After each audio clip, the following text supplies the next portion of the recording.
రండి. ఈ పక్క నిలబడుకోండి. మైక్ ఇవ్వండి వీళ్ళకి.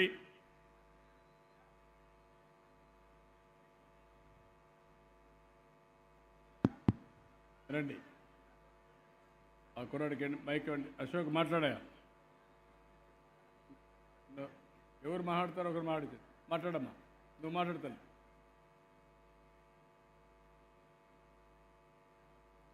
హలో, గట్టిగా మాట్లాడమ్మా. అందరికీ నమస్కారం.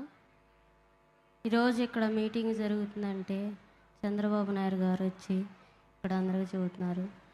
అక్కడ మా ఇంటికి వచ్చారు.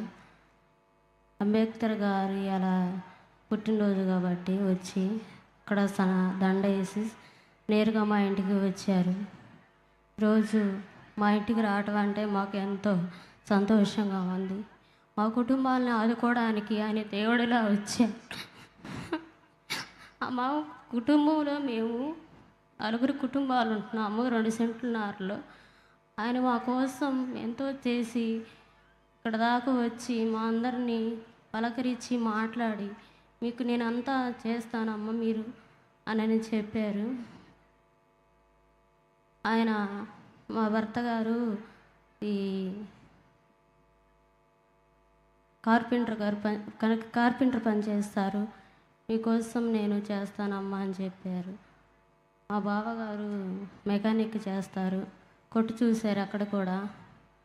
అది చెప్పారు. మా పిల్లల భవిష్యత్తు గురించి మా ఇంటి గురించి చెప్పారు. మీకు నేను ఇల్లు కట్టిస్తానమ్మా అని చెప్పారు. మేము చేస్తారని మేము నమ్ముచున్నాము.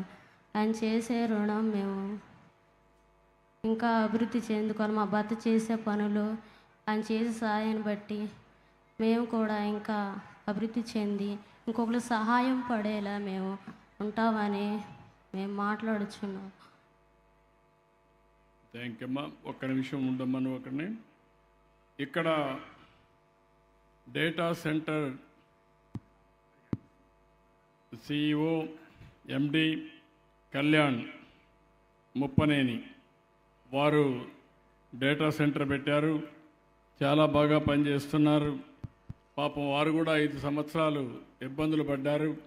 నేనున్నప్పుడు నా మీద నమ్మకంతో ఏ ఊరు రాని సమయంలో ముందుకొచ్చి అమరావతిలో డేటా సెంటర్ పెడితే వారు కూడా ఇబ్బందులు పడ్డారు.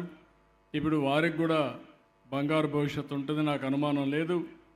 వారు ఏ విధంగా ఒక మార్గదర్శిగా వారిని ఎంపిక చేస్తున్నాను. ఏం చేయగలుగుతారో వాళ్ళ రిసోర్సెస్ గురించి నేను చెప్పిన కాన్సెప్ట్లో ఎంతవరకు ఉపయోగపడతారో వారు ఒక ఐడియా ఇస్తారు. ఐడియా ఇచ్చిన తర్వాత ఈ కుటుంబం విషయం కూడా మీరు విన్నారు.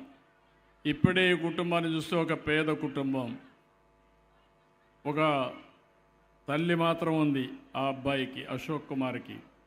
ఆ ఆడబిడ్డలకు అత్త. 2 పెళ్ళిళ్ళు అయినాయి. ఒక్కొక్కరికి 2 పిల్లలు ఉన్నారు. అందరూ కలిసి ఒక ఇంట్లోనే ఉన్నారు. ఇళ్ళు కట్టించే బాధ్యత నాది. షాపులు కూడా అవసరమైతే డబ్బులు కొంతవరకు పెట్టే బాధ్యత నాది.